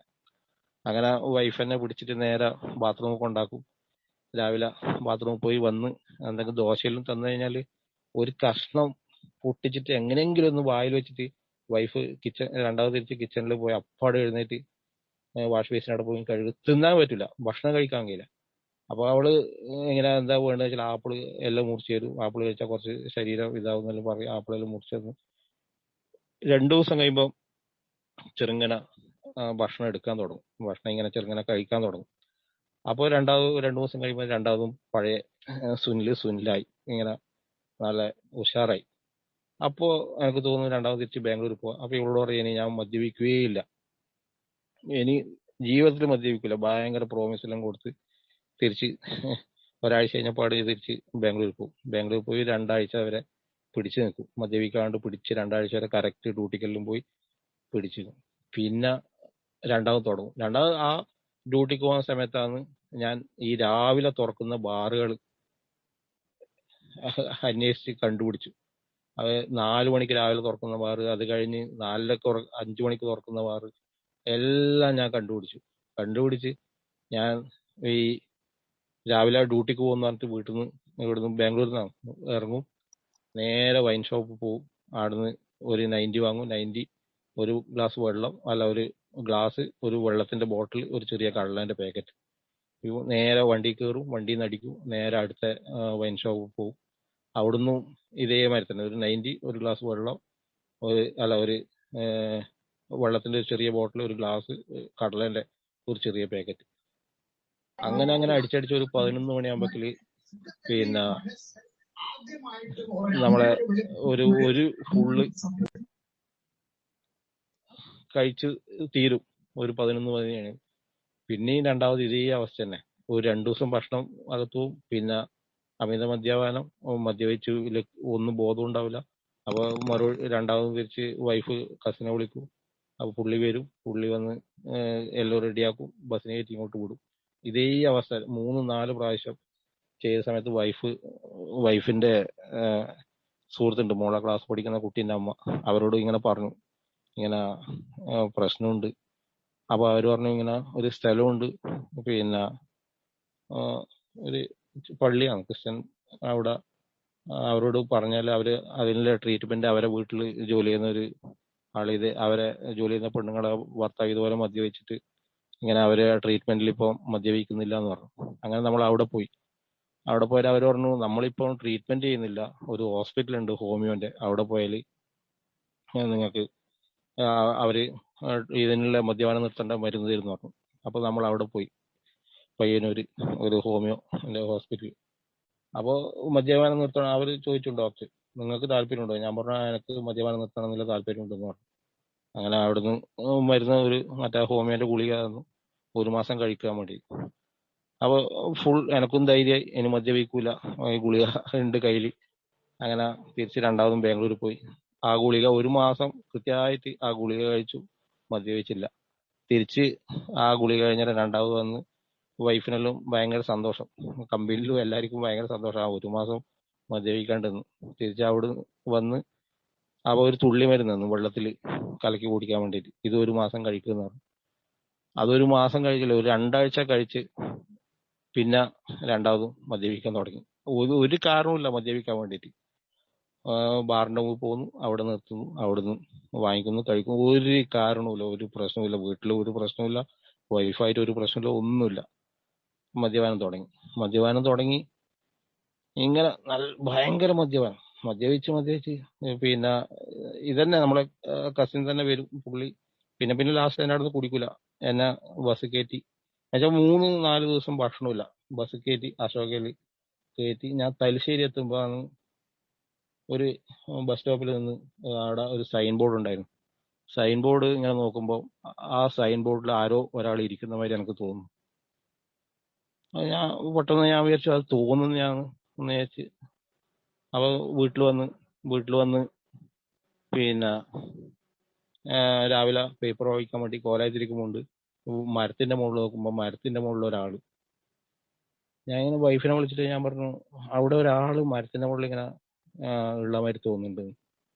വൈഫ് പറഞ്ഞേ അത് നിങ്ങൾക്ക് തോന്നിയായിരിക്കും, അപ്പൊ നിങ്ങളെ ഭയങ്കര കള്ളുകൂടിയോണ്ട് നിങ്ങൾക്ക് തോന്നിയാന്നെല്ലാം പറഞ്ഞു, കള്ളു കുടിച്ചോണ്ട് തോന്നിയാന്നെല്ലാം പറഞ്ഞു. ശരി, അത് കഴിഞ്ഞ് സന്ധ്യക്ക് കോലയത്തിരിക്കുമ്പോൾ എന്റെ അടുത്തൊരാൾ നിൽക്കുന്നു. അപ്പൊ അപ്പോഴും ഞാൻ വൈഫിനെ വിളിച്ച് പറഞ്ഞത് ഇവിടെ ഒരാൾ നിൽക്കുന്നതാന്ന് പറഞ്ഞു. അവള് പറഞ്ഞു, നിങ്ങൾ ആരുമില്ല, നിങ്ങൾക്ക് അങ്ങനെ. അവൾക്ക് എന്തോ ഒരു പന്തികേടുമാതിരി തോന്നി സംഭവം, ഇതെന്തോ ഒരു ഇതാണ്. കുറച്ച് കഴിഞ്ഞ് രണ്ടാമത് ഞാൻ നോക്കുമ്പോൾ അപ്പുറത്ത് നമ്മളെ റോഡ് സൈഡിനെ വീട്, ഹൈവേയിൽ തന്നെയാ വീട്. അത് ഹൈവേയിൽ വീട് വന്ന് അതേമാതിരി വീടിന്റെ സൈഡിലോട്ട് ഒരു റോഡ് അകത്തേക്ക് പോകുന്നുണ്ട്. ഞാൻ അവിടെ നോക്കുമ്പോൾ അവിടുന്ന് ഒരാൾ നോക്കിയിട്ട് എന്നെ നോക്കിയിട്ട് ചിരിക്കുന്നു. ദൈവമേ, ആകെ എന്താ പറയണ്ട, അങ്ങനത്തെ ഒരവസ്ഥ. അപ്പോൾ വൈഫ് എന്നോട് പറഞ്ഞു, നിങ്ങൾ അകത്തേറി കിടക്കുന്നു പറഞ്ഞു. അങ്ങനെ അകത്തേറി കിടന്ന്, എന്നാലും എനിക്ക് ആ ഒരു ടെൻഷൻ വിട്ടുമാറില്ല. അകത്തേറി കിടന്ന് രണ്ടാമത് ഞാൻ നമ്മുടെ ജനല് തുറന്ന് നോക്കുമ്പോഴേക്ക് ഒരു പെണ്ണുങ്ങൾ ഒരു കുട്ടി എന്നെ നോക്കി ചിരിക്കുന്നു. രാത്രി ഒരു 12 ആയിട്ടുണ്ടാവും ആ സമയത്ത്. ഞാൻ ഉടനെ വൈഫിനെ വിളിച്ച് പറഞ്ഞത് അവിടെ ഒരു പെണ്ണുങ്ങൾ നിന്നിട്ട് എന്നോട് ചിരിക്കുന്നു. വൈഫ് നോക്കുമ്പോൾ കാണുന്നില്ല. അപ്പോൾ വൈഫിന് സംഭവം എന്തോ മനസ്സിലായി, ഇതെന്തോ മാനസിക ഇതാന്ന് അവൾക്കെന്തോ തോന്നി, എന്തോ സംഭവം ഉണ്ടെന്ന് തോന്നി. അത് കഴിഞ്ഞ് എന്നോട് പറഞ്ഞു, നിങ്ങൾ കണ്ണുമൂടി കിടക്ക്, നിങ്ങൾക്ക് ഒരു പ്രശ്നമില്ല. അങ്ങനെ ഭയങ്കര ധൈര്യം തന്നു. കിടന്ന് കുറച്ച് കഴിയുമ്പോൾ റൂമിൽ ഡ്രസ്സ് ആറിയിടലുണ്ടായിരുന്നു. കുറച്ച് കഴിഞ്ഞ് ഞാൻ പെട്ടെന്ന് എന്റെ വർക്ക് ചെയ്തിട്ട് നോക്കുമ്പോൾ റൂമിൽ ഒരാൾ ഇങ്ങനെ. വൈഫിനെ വിളിച്ചു, വൈഫ് എണീച്ച് ലൈറ്റ് ഇട്ട് നോക്കുമ്പോൾ എന്നോട് പറഞ്ഞു ഇത് ഡ്രസ്സ്. പക്ഷെ ഞാനിങ്ങനെ കാഴ്ചകളാണ്. അപ്പോൾ എന്നോട് പറഞ്ഞു, നിങ്ങൾ ഇനി കണ്ണ് തുറക്കാനേ പാടില്ല, കണ്ണുപൂട്ടി കിടക്കുമെന്ന് പറഞ്ഞു. കണ്ണുപൂട്ടി കിടന്നു. കുറച്ച് കഴിഞ്ഞിട്ട് രാവിലെ ആയ ഉടനെ ആ ഡോക്ടറെ വിളിച്ചു, ഹോമിയോയുടെ ഡോക്ടറെ വിളിച്ചു. അവരോട് പറഞ്ഞു ഇങ്ങനെ സംഭവം ഉണ്ട്. അവർ പറഞ്ഞു ഇവിടുത്തെ ഹോസ്പിറ്റലിലേക്ക് പോകാന്ന് പറഞ്ഞു. ഹോസ്പിറ്റലിൽ പോയി അവര് ഒരു നാവിന്റെ സൈഡിലൊരു ലിക്വിഡ് ഇത് മരുന്ന് ഉറ്റിച്ച് എന്നിട്ട് പറഞ്ഞു ഇത് ഓരോ മണിക്കൂർ കൂടുമ്പോൾ ഓരോ ഗുളിക കഴിക്കണം എന്ന് പറഞ്ഞു. അങ്ങനെ അന്ന് ഉറക്കില്ലാണ്ട് അന്ന് ആ ഫുൾ ഡേ 24 hours കഴിക്കണം എന്ന് പറഞ്ഞു. അത് കഴിച്ച് ഇനി നിങ്ങൾക്ക് ഈ അസുഖം ഉണ്ടാവില്ല എന്ന് പറഞ്ഞു. അന്ന് തോന്നി ഇത് മദ്യപിച്ചിട്ടില്ല സംഭവം തോന്നി, ഇനി മദ്യപിക്കൂല എന്നുള്ള ഉറച്ച തീരുമാനം അന്ന് എടുത്ത്. ആ സമയത്ത് കൊറോണയുള്ള സമയത്താണ്, കൊറോണ ഈ ലോക്ക്ഡൌൺ ഇല്ല സമയത്താണ് ഈ സംഭവം. അപ്പോൾ മദ്യപിക്കുന്നില്ല. ഒരു 6 മാസം വരെ മദ്യപിക്കാണ്ടത്. ആ സമയത്ത് നമ്മളെ പഴയ ഗൾഫിലത്തെ കമ്പനീന്റെ ബോസ് ഒരു വാട്സപ്പിൽ ഒരു മെസ്സേജ്, സുനിലെ ഇങ്ങനെ പിന്നെ എന്താ ചെയ്യുന്നതെന്ന് ചോദിച്ചിട്ട്. ഞാൻ പറഞ്ഞു ഒന്നും ചെയ്യുന്നില്ല, ഇപ്പൊ മദ്യപിക്കലൊന്നുമില്ല സാറേ, ഞാൻ വളരെ ഡീസന്റ് ആണ്. അപ്പൊ പറഞ്ഞു നീ വരുന്നോന്ന് ചോദിച്ചു. ഞാൻ പറഞ്ഞു ആ വരുന്നതെന്ന് പറഞ്ഞു. കഴിഞ്ഞ ഈ ന്യൂ ഇയറിന്റെ സമയത്ത് ഡിസംബറിൽ. അന്നാ പിന്നെ പാസ്പോർട്ടിന്റെ കോപ്പിയെല്ലാം അയച്ചാന്ന് പറഞ്ഞു. എല്ലാവർക്കും, വൈഫിനും കള്ളു കുടിക്കുന്നില്ല, ഒരു 6 മാസം ഈ ടെൻഷൻ വേറെ ഉണ്ട് എന്ന് അവൾക്കറിയാം. അതുകൊണ്ട് ഇനി മദ്യപിക്കൂല എന്നുള്ള പൂർണ്ണ ബോധ്യം അവൾക്ക്. എന്നോട് പറഞ്ഞു എന്നാ പിന്നെ പോട്, നമുക്ക് ദൈവം നല്ലൊരു സമയം തന്നതായിരിക്കും. അപ്പോ ഓക്കെ. അപ്പോ അത് കഴിഞ്ഞ് നമ്മള് ഓരോ സ്ഥലത്ത് ഇങ്ങനെ പോയി പ്രാർത്ഥിക്കുന്നുണ്ട്. ഇങ്ങനെ അതിൻ്റെ ഇടയ്ക്ക് നമ്മളെ ഒരു ചർച്ചിൽ പോകാൻ വേണ്ടി പറഞ്ഞു. ചർച്ചിൽ പോയി അവിടെ നിന്നും പ്രാർത്ഥിച്ചു. ഫാദറൊക്കെ നമ്മളെ അനുഗ്രഹിച്ച് ഇനി മദ്യപിക്കില്ല. അമ്പലങ്ങൾ എല്ലായിടെയും പോയി, അമ്പലത്തിലും എല്ലായിടെയും പോയി, പറശ്ശിനിക്കടവിൽ എല്ലായിടെയും പോയി സത്യം ചെയ്യുന്നു ഞാൻ ഈ മദ്യപിക്കൂല എന്ന് പറഞ്ഞിട്ട്. അങ്ങനെ പിന്നെ വന്ന് വിസിറ്റിംഗ് വിസ അയച്ചെന്ന് പോയി അത് ഇതേമാതിരി തന്നെ പോയി വിസ അടിച്ചു. എന്റെ ലൈസൻസ് എക്സ്പയർ ആയി കിടക്കുന്നുണ്ടായിരുന്നു, അത് റിന്യൂവൽ ചെയ്തു തന്നു. വിസ അടിച്ച് എല്ലാം കഴിഞ്ഞതിന് ശേഷം ഞാൻ ജോലിക്ക് പോകുന്നില്ല. ഞാൻ എൻ്റെ പഴയ അവസ്ഥ, മദ്യപാനം, നാട്ടിൽ ബാംഗ്ലൂർ എങ്ങനെയുണ്ടായിരുന്നു അതേ മദ്യപാനം റൂമിൽ. മദ്യപിക്കുന്നു, ജോലിക്ക് പോകുന്നില്ല. ഇവര് വിളിക്കുന്നു, ഞാൻ ഫോൺ എടുക്കുന്നില്ല. കമ്പനിയിൽ നിന്ന് വിളിക്കുന്നു, ഫോൺ എടുക്കുന്നില്ല. വൈഫ് വിളിക്കുന്നു, ഫോൺ എടുക്കില്ല. പക്ഷെ എൻ്റെ ബോസ് എന്നെ റൂമിൽ കൊണ്ടാക്കി. അപ്പോൾ റൂം അറിയാം. പുള്ളി 3 ദിവസം വരെ വെയിറ്റ് ചെയ്ത് വരും എന്ന് വിചാരിച്ചിട്ട് ഞാൻ പോകുന്നില്ല. 4-ാമത്തെ ദിവസം പുള്ളി വന്നു, എന്നോട് ചോദിച്ചു എന്താ പരിപാടിയെന്ന്. ഞാൻ പറഞ്ഞു ഇവിടെ ദുബായിൽ നിൽക്കുന്നതുകൊണ്ടാണ് എൻ്റെ ഫ്രണ്ട്സെല്ലാം റൂമിലും മദ്യപാനാണ്, അതുകൊണ്ട് ഞാൻ അബുദാബിയിലേക്ക് അയച്ചു. അവിടെ ഞാൻ മദ്യപിക്കാണ്ട് നിൽക്കാം, ഇനി മദ്യപിക്കില്ല സാറേ, പറ്റിപ്പോയി എന്നെല്ലാം പറഞ്ഞ് പുള്ളിക്ക് ചെറിയൊരു വിശ്വാസം വന്നു എൻ്റെ പേരിൽ ഇനി മദ്യപിക്കൂലാണ്. പുള്ളി ഓക്കെ അബുദാബിയിൽ ഓപ്പറേഷൻ സൂപ്പർവൈസറായിട്ട് അബുദാബിയിൽ പോയി. അബുദാബി പോയി 2 ദിവസം മദ്യപിക്കാണ്ട്. 3-ാമത്തെ ദിവസം അവിടുന്ന് എന്നോട് റൂമെന്ന് പറയുന്നു, സുനിലെ കുറച്ച് ക്ഷീണം മാറ്റാൻ വേണ്ടി, അവിടെ റൂമിൽ എല്ലാവരും മദ്യപിക്കുന്നുണ്ട്, ക്ഷീണം മാറ്റാൻ വേണ്ടി ഒരു പെഗ് കഴിക്കുന്നു വെച്ചു. ഞാൻ പിടിച്ചു നിന്ന്. ഞാൻ പറഞ്ഞു വേണ്ട, ഞാൻ മദ്യപാനം നിർത്തിയതാണ്. ഈ ദുബായിലത്തെ കാര്യങ്ങളൊന്നും പറഞ്ഞില്ല, മദ്യപാനം നിർത്തി വേണ്ടെന്ന് പറഞ്ഞു. അങ്ങനെ അന്ന് കഴിച്ചില്ല. പിറ്റേ ദിവസം വന്നൊരു എന്നോട് ചോദിക്കുന്ന ഒരു പെഗ് അടിച്ചോ, വലിയ പ്രശ്നമൊന്നുമില്ല, ഒരു പെഗ് അടിച്ചിട്ട് നിങ്ങൾ കിടന്നോന്ന് പറഞ്ഞു. വേണ്ട എന്ന് മനസ്സിൽ വിചാരിച്ചു. പിന്നെ തോന്നുന്നു, എനിക്ക് തോന്നുന്നു ഒരു പെഗ് അടിക്കാം, പിന്നെ കഴിക്കണ്ട, ഒരു പെഗ് കഴിച്ചിട്ട് കിടന്നുറങ്ങാൻ തോന്നി. അവരവിടുന്ന് ഒരു പെഗ് വാങ്ങിച്ച് കഴിച്ച് കിടന്നുറങ്ങി. ആ ഒരു പെഗേ കഴിച്ചിട്ട് ഞാൻ അന്ന്. പിറ്റേ ദിവസം ഡ്യൂട്ടിക്ക് പോയി തിരിച്ചു വന്ന് പുള്ളി ഭയങ്കര നിർബന്ധമാണ്. അവിടെ ഒരു തൃശ്ശൂരിൽ ഒരു ചേട്ടൻ ഉണ്ടായിരുന്നു, ഭയങ്കര എന്നോട് പറഞ്ഞു, സുനിലെ ഒന്ന് കഴിച്ചോ, പ്രശ്നമൊന്നുമില്ല, ഇപ്പൊ ഒന്ന് കഴിക്കുന്നതിന് എന്തൊക്കെ ഉണ്ടാവും. ഈ ദുബായിലത്തെ അനുഭവങ്ങളിലും മുന്നേ ഉണ്ടായിരുന്ന അനുഭവങ്ങളെല്ലാം ഞാൻ മറന്നു. പുള്ളി ഒരു പെഗ് തന്നു, അത് കഴിച്ച് ഞാൻ പുള്ളിയോട് പറഞ്ഞു ഇല്ല പ്രശ്നമില്ല, ഇപ്പൊ ഇന്നലെ ഒരു പെഗ് കഴിച്ചിട്ട് ഒരു പ്രശ്നം ഉണ്ടായിരുന്നില്ല, ഒരു പെഗും കൂടി താന്ന് പറഞ്ഞു. ആ ഒരു പെഗും കൂടി കഴിച്ച് ഞാൻ കിടന്നു. വേണ്ടാന്ന് വെച്ച് കിടന്നു. ഞാൻ കിടന്ന് രണ്ടാമത് ഞാൻ ഒരു 12-1 മണിയാകുമ്പോൾ ഞാൻ എഴുന്നേക്കുമ്പോൾ ഇവര് ആ സൈഡായി, ഇവരെല്ലാരും ഉറങ്ങി. ഞാൻ അപ്പോ ആ ബാക്കിയുള്ള ബോട്ടിൽ ഹാളിലുണ്ട്, ബോട്ടിലും ഉണ്ട്, എല്ലാ ഫ്രിഡ്ജിൽ എല്ലാ സംഭവം ഉണ്ട്. ഞാൻ എഴുന്നേറ്റ് അടിച്ച് ഒരു പേഗ് അടിക്കുന്നു, രണ്ടാമത് പോയി കിടക്കുന്നു. തിരിച്ച് 5 മണിക്ക് ഞാൻ എഴുന്നേറ്റ് കുളിച്ചിട്ട് പോകുന്ന ഞാൻ 5 മണിക്ക് എഴുതുന്നില്ല. അപ്പൊ ഒരാൾ വന്നിട്ട് എന്നെ വിളിച്ചു, സുനിലെ ഡ്യൂട്ടിക്ക് പോകുന്നില്ലേന്ന്.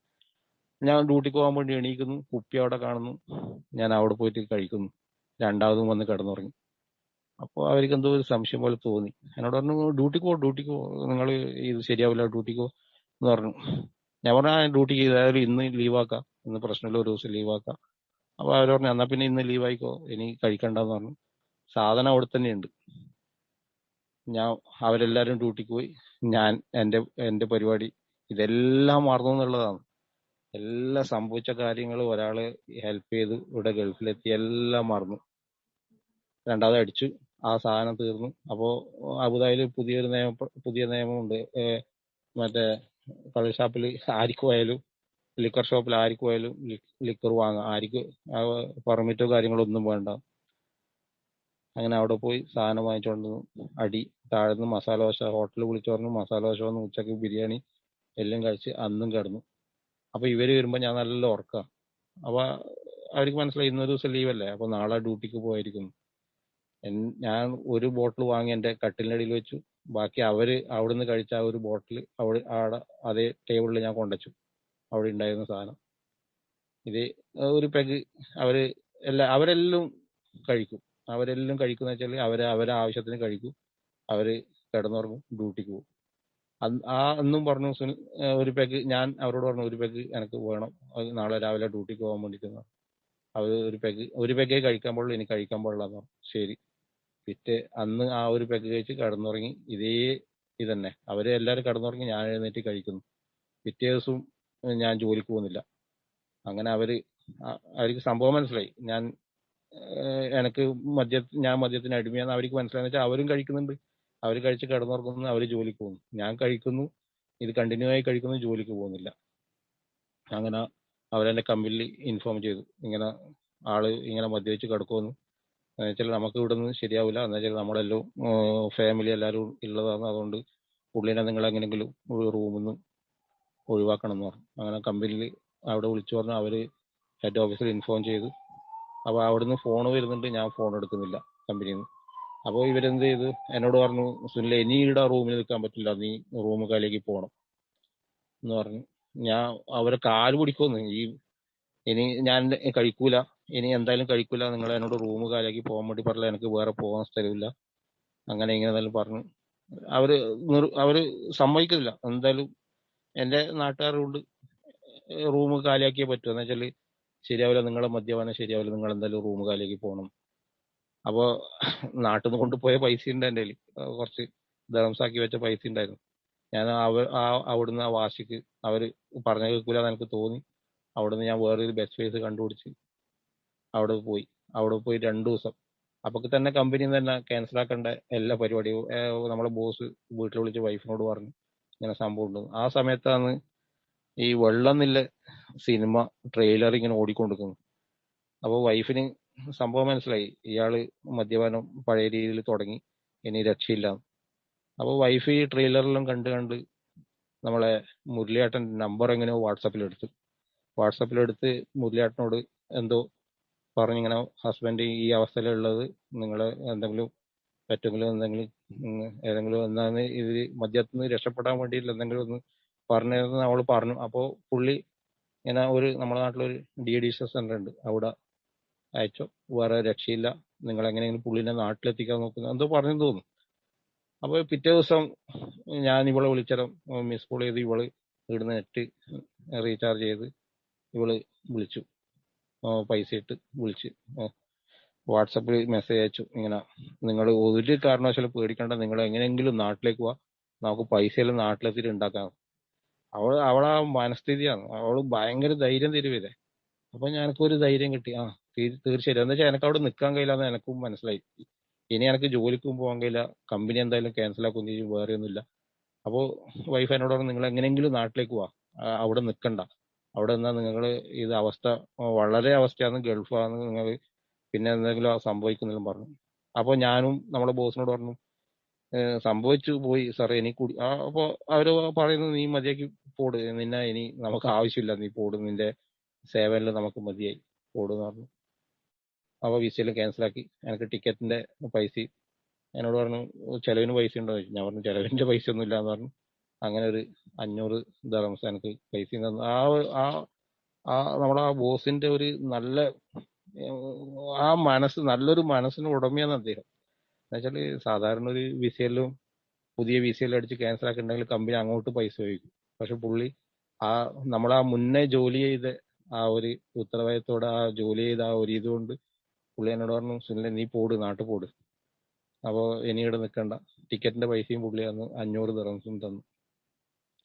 ഞാൻ ദുബായ് എയർപോർട്ടിൽ വന്നു. പിന്നെ നാട്ടിലെത്തി വൈഫ് എന്നോട് പറഞ്ഞു, ഇങ്ങനെ ഒരു സ്ഥലമുണ്ട്, ആരാ പറഞ്ഞതെന്നൊന്നും പറയുന്നില്ല, ഇങ്ങനെ ഒരു സ്ഥലമുണ്ട്, നമുക്ക് അവിടെ പോവാം, അവിടെ പോയാലേ രക്ഷയില്ലു.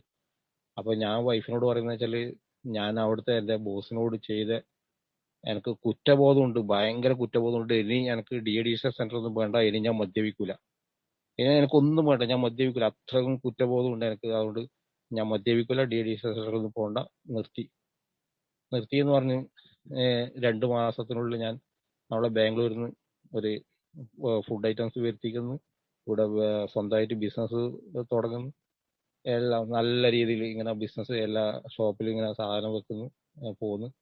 2 മാസം വരെ കൃത്യമായിട്ട് പോയി. 3-ാമത്തെ മാസം ഞാൻ ഉണ്ടാകും. നമ്മളെ ഫ്രണ്ട്സുമാർ പറയുന്നു, നമുക്ക് ബാംഗ്ലൂർ പോകാന്ന് പറയുന്നു.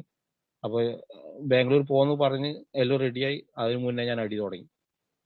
വൈഫിനും അടുത്തു, ഇനി ശരിയാവില്ല, നമുക്ക് ഇനി ഒന്നിച്ചുള്ള ജീവിതം നമുക്ക് പറ്റൂല, നിങ്ങൾ മദ്യപാനിയാണ്, നിങ്ങൾക്ക് മദ്യയിലാണ്ട് നിൽക്കാൻ കഴിയില്ല, ഒരു പ്രശ്നമില്ല, നിങ്ങൾ DADS സെന്ററിൽ വന്നാൽ മാത്രമേ നിങ്ങൾക്ക് രക്ഷയില്ലെങ്കിൽ നമുക്ക് ഡൈവേഴ്സ് ആയി പോകാന്ന് പറഞ്ഞു.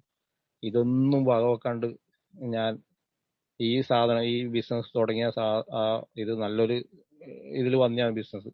അത് ഞാൻ വേറൊരാൾക്ക് ആ റൂട്ടും ആ സാധനമെല്ലാം വേറൊരാൾക്ക് വിൽക്കുന്നു. ആ പൈസയും കൊണ്ട് നമ്മളെ സുഹൃത്തുക്കളായിട്ട് ബാംഗ്ലൂർ പോകുന്നു. പേട്ടക്കുന്ന് അടി തുടങ്ങി ബാംഗ്ലൂരിൽ 2 ദിവസം നിൽക്കുന്നു. ആ പൈസ തീരുന്നു, നാട്ടിൽ വരുന്നു. വൈഫ് വരുന്ന സമയത്ത് തന്നെ എന്റെ സുഹൃത്തിനോട് ഫോൺ ചെയ്തിട്ട് പറഞ്ഞു, പുള്ളിനെ വീട്ടിലേക്ക് അയക്കണ്ട, ഇവിടെ ഭയങ്കര പ്രശ്നമാണ്, അതുകൊണ്ട് പുള്ളിന്റെ പെങ്ങളെ വീട്ടിലോ എവിടെയാന്ന് വെച്ചാൽ അവിടത്തേക്ക് അയച്ചോ, ഇങ്ങോട്ട് വരികയോ വേണ്ടെന്ന് പറഞ്ഞു. പക്ഷെ ഞാൻ തിരിച്ച് ഇവിടത്തേക്ക് തന്നെ വന്നു. വൈഫിനോട് പക്ഷെ എന്ത് നമ്മൾ ചെയ്താലും, ഞാൻ എന്ത് ചെയ്താലും, ഞാൻ 2 ദിവസം മദ്യവെച്ചിട്ടെങ്കിൽ വൈഫ് പഴയ നിലയിലേക്ക് വരും. നില പൂർണ്ണ ഒരു ഒരു ഒരു ഇത് എനക്കുണ്ട്. ഞാൻ 2 ദിവസം മദ്യപിക്കാണ്ടെന്നാൽ വൈഫ് എന്നോട് സ്നേഹം വരും, അവള് എന്റെ കൂടെ വരും. അല്ലാണ്ട് എന്നെ കയ്യൊഴിയില്ല എന്നുള്ളൊരു ബോധം. പക്ഷെ വൈഫ് പറഞ്ഞതെന്ന് വെച്ച് കഴിഞ്ഞാല് ഡീഅഡിക്ഷൻ സെന്ററിൽ പോകാണ്ട് നമുക്ക് ഒരു രക്ഷയില്ല.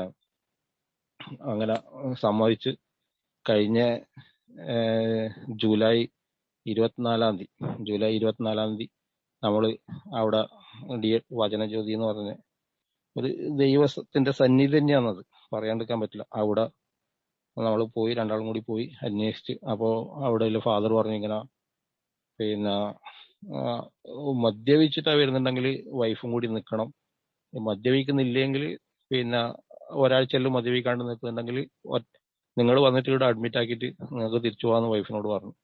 അങ്ങനെ ആ ജൂലൈ 24 ഞാൻ മദ്യപിക്കാണ്ട് നിൽക്കുന്നു.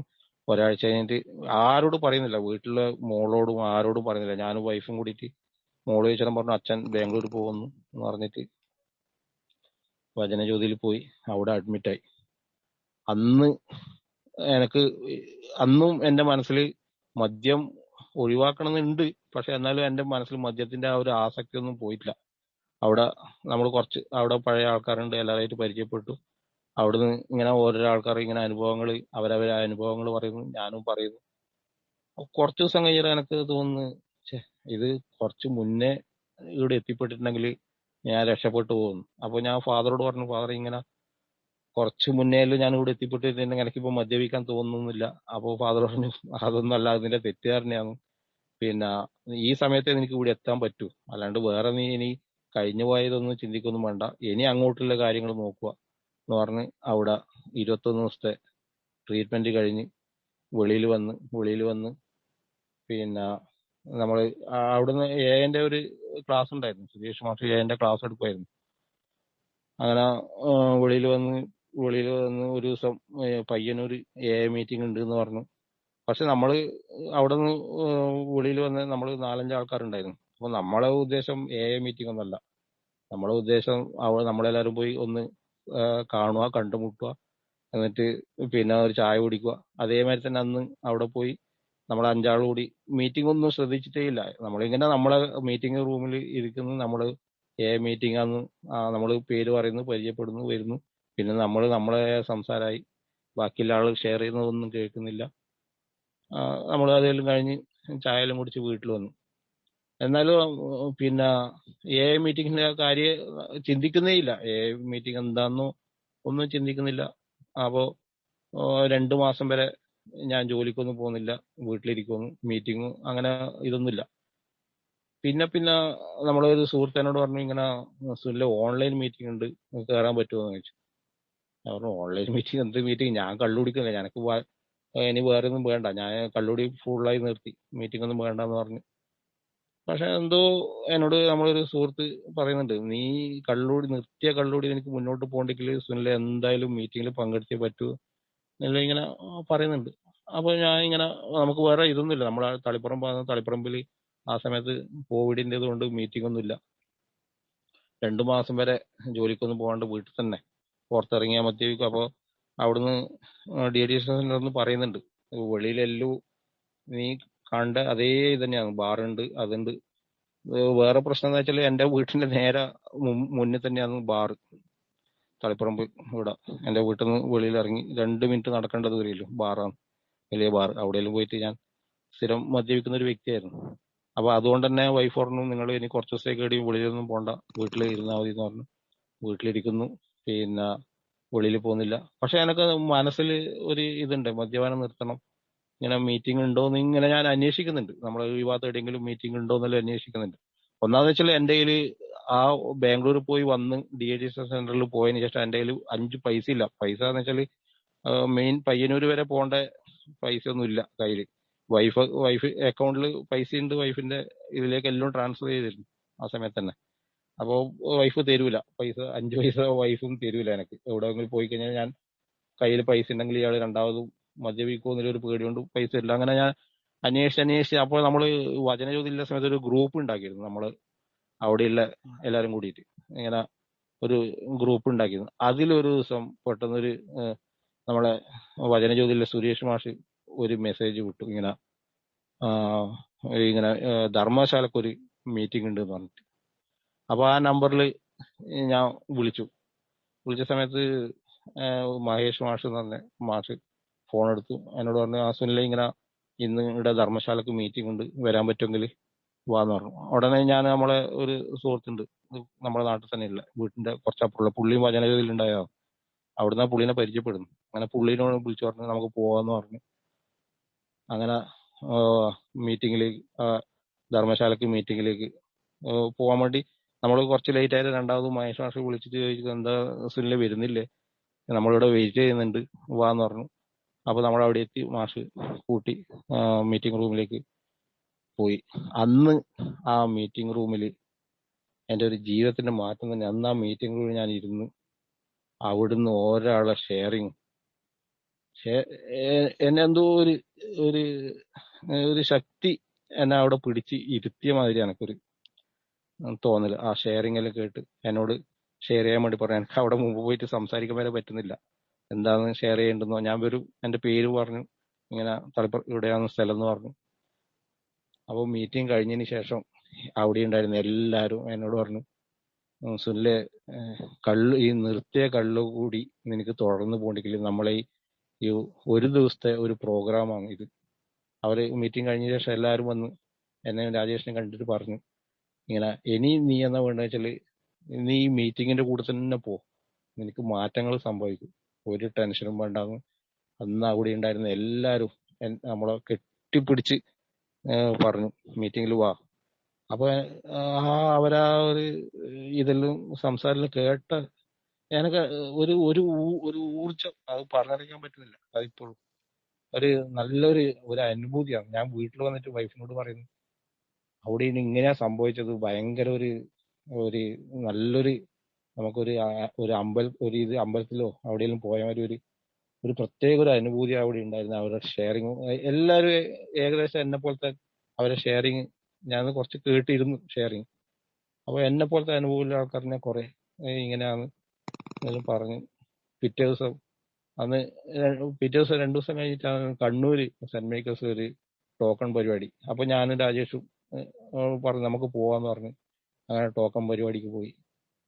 അപ്പൊ അവിടുന്ന് ഓരോ പരിപാടിയും ഒരാളെ ഷെയറിങ്ങും എല്ലാം കേൾക്കുമ്പോ എനിക്ക് എന്നെ തന്നെ തോന്നും. പക്ഷെ എന്നോട് അന്ന് പറഞ്ഞിരുന്നു, സുനിലെ മീറ്റിങ്ങിലൂടെ പോകുമ്പോൾ എനിക്ക് മാറ്റങ്ങൾ ഉണ്ടാവും എന്നാലും പറഞ്ഞു. പിന്നെ രണ്ടു ദിവസം കഴിയുമ്പോൾ ഞാൻ ജോലി അന്വേഷിക്കാൻ പോകുന്നു. എനിക്കൊരു ജോലി ശരിയാവുന്ന നാട്ടിൽ മാർക്കറ്റിംഗ് തന്നെ ഒരു ജോലി ശരിയാവുന്നു. പിന്നെ എന്നുവെച്ചാല് ഓരോരോ തോന്നുന്നു അതേമാതിരി. പിന്നെ അതിന് ശേഷം തളിപ്പറമ്പാന്ന് മീറ്റിംഗ് ഉണ്ടായിരുന്നു, തളിപ്പറമ്പ് ചർച്ചിൽ. ഞാൻ അവിടത്തേക്കും പോയി. അപ്പോൾ അവിടെ ചർച്ചിലാണ് മീറ്റിംഗ് ഉണ്ടായിരുന്നത്. അപ്പോൾ വൈഫ് എന്നോട് ചോദിച്ചു, തളിപ്പറമ്പിൽ എവിടെയാണ് മീറ്റിംഗ്? ഞാൻ പറഞ്ഞു, ഇങ്ങനെ നമ്മൾ മുമ്പ് പോയ ചർച്ചിലാണ് മീറ്റിംഗ് ഉണ്ടായിരുന്നു പറഞ്ഞു. അപ്പോൾ വൈഫ് പറഞ്ഞു, നമ്മളെ പ്രാർത്ഥന ഫലിക്കുന്നുണ്ട്, അതാണ് നിങ്ങൾക്ക് മീറ്റിങ്ങിന് പോകാൻ തോന്നുന്നു എന്ന് പറഞ്ഞു. എൻ്റെ മനസ്സിലും തോന്നി നമ്മളെ പ്രാർത്ഥന ഫലിക്കുന്നുണ്ട്. അതിനുശേഷം അന്ന് തൊട്ടിട്ട് ഇന്ന് വരെ ഞാൻ ഒരു ഫിസിക്കൽ മീറ്റിങ്ങും ഒഴിവാക്കിയിട്ടില്ല. എന്ന് വെച്ച് കഴിഞ്ഞാല് ഓരോ അനുഭവങ്ങളും എൻ്റെ മീറ്റിങ്ങിനെ കുറിച്ചിട്ട് എനിക്ക് മനസ്സിലായതെന്ന് വെച്ച് കഴിഞ്ഞാല്, ഞാൻ മീറ്റിങ്ങിലോട് പോയിക്കൊണ്ടിരിക്കുന്ന ആ ഓരോ ദിവസം ഞാൻ മദ്യപിക്കുന്നില്ല. മദ്യപിക്കാണ്ട് നിൽക്കുമ്പോൾ എനിക്ക് സ്വബോധം ഉണ്ടാകുന്നു. ആ സ്വബോധത്തിലൂടെ ഞാൻ നടക്കുമ്പോൾ എന്നിലുള്ള വൈകല്യങ്ങൾ മാറിക്കിട്ടുന്നു. ഒരു പ്രശ്നമില്ല. വൈഫ് എന്ന് വെച്ചാൽ മോക്ക് ഓൺലൈൻ ക്ലാസ് ആണ്, അതുകൊണ്ട് വൈഫ് ഒരു മീറ്റിങ്ങിന് മാത്രമേ പങ്കെടുത്തിട്ടുള്ളൂ. എപ്പോഴും പ്രശ്നങ്ങളുണ്ട്. പ്രശ്നങ്ങൾ എന്ന് വെച്ചാൽ പല തരത്തിലുള്ള ഇന്നലെ മിനിഞ്ഞാന്ന് എല്ലാം പ്രശ്നങ്ങളുണ്ട്. പക്ഷെ ആ പ്രശ്നങ്ങൾ തരണം ചെയ്യാൻ വേണ്ടിയിട്ട് നമ്മുടെ പ്രാർത്ഥന മാറ്റുവാൻ പറ്റാതെ സ്വീകരിക്കുക ഉള്ള പ്രശാന്ത മനസ്ഥിതി. ഞാൻ മീറ്റിങ്ങിന് പോയി, ആ മീറ്റിങ്ങിൽ ഇല്ല ഈ പ്രാർത്ഥന ഞാൻ മനസ്സിൽ മുറുകെ പിടിച്ചു. എന്ന് വെച്ചാൽ എന്റെ വൈഫ് മാറണമെങ്കിൽ കുറെ കാലം എടുക്കും എന്നുള്ള ഒരു പൂർണ്ണ ബോധമുണ്ട്. ഞാൻ തന്നെയാണ് അവളെ രോഗിയാക്കിയത്. ഓരോ മീറ്റിങ്ങിലും ഓരോ ആൾക്കാരും ഷെയർ ചെയ്യുന്നത് അതന്നെയാണ്. എന്നുവെച്ചാല് ഞാൻ എന്റെ അനുഭവങ്ങൾ പറയും, ഓരോ പഴമക്കാരോട് ഇങ്ങനെ പറയുമ്പോൾ പഴമക്കാർ രാജീവ് വാട്ടനെല്ലാം പറയും, ഇങ്ങനെ സുനിലെ ഇതെല്ലാം പ്രശ്നങ്ങളും ഉണ്ടാവും, മീറ്റിങ്ങിലൂടെ സഞ്ചരിച്ചാൽ മാത്രമേ എനിക്ക് രക്ഷയുള്ളൂ. അല്ലാണ്ട് വേറെ രക്ഷയില്ല. എന്ന് വെച്ചാല് നമുക്ക് അവരെ മാറ്റാൻ കഴിയില്ല. അവര് മാറും. നിന്റെ ഓരോരോ വൈകല്യങ്ങൾ മാറുമ്പോൾ അവർ ഓട്ടോമാറ്റിക്കായിട്ട് മാറും. അത് മാത്രമേ ഇതിൽ രക്ഷയുള്ളൂ എന്ന് പറഞ്ഞ്. അപ്പോ പ്രശ്നങ്ങളുണ്ട്. പ്രശ്നങ്ങളൊന്നും ഇപ്പൊ ഒന്നും തീരൂല എന്ന് എനിക്ക് പൂർണ്ണ ബോധമുണ്ട്. പക്ഷെ ഞാൻ മദ്യപിക്കുന്നില്ല. എനിക്ക് സ്വബോധം ഉണ്ടാവുന്നുണ്ട്. ആ ഒരു നല്ല രീതിയിൽ പോകാൻ പറ്റുന്നുണ്ട്. ഇപ്പം അതിന്റെ ഇടയ്ക്ക് വൈഫ് ഇപ്പം വേറെ വെച്ചാൽ സുഖം എന്ന് വെച്ചാല് വൈഫ് എന്നോട് ഒരു 5 മണിയാകുമ്പോൾ ചോദിക്കും, ഇന്ന് മീറ്റിംഗ് ഇല്ലേ, ഇന്ന് എവിടെയാ മീറ്റിംഗ്? അപ്പൊ ഞാൻ പറയും ഇന്ന് ഇവിടെയാ മീറ്റിംഗ്.